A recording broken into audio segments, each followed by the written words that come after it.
Now the truck is built, we need to set up the suspension to make the handling predictable and fun. So what we need to do is lift the truck up and drop it. So this is the angle we're working on, so we need to lift that up a bit and try and get it closer to level. So currently I have the largest preload spacer fitted on there, so I'm now going to fit another one. So that's the next one, the next smallest one, and we always do this in pairs, so I'm going to do the other side as well. And lift it up and drop it. So we're a bit better, but still not quite there. So I'm going to pull these down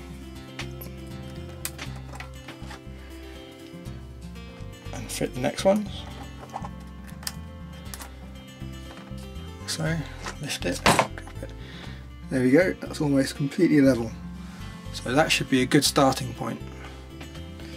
And we're going to do exactly the same on the front.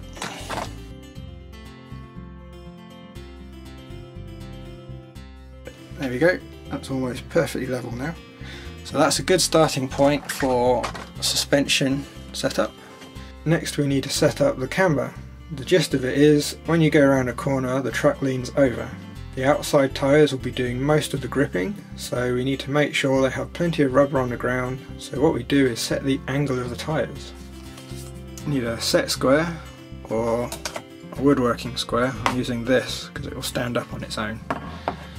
So you just very gently put it up to the side of the tyre, and you can quite clearly see, if I pan down a tiny bit, that there's a gap at the bottom and not the top, so that means the tyre is leaning out. The tyre leaning out is positive camber, and that's no good at all. We need negative camber. So we need the tyre to lean in just very slightly. So to do that, these top tie rods need to be a bit shorter. Retest, and now we have negative camber, so that's the tyre leaning in just a bit. The amount we've got is probably about right for the time being. Because we're not racing and just bashing, it doesn't matter if it's a little bit out here or there.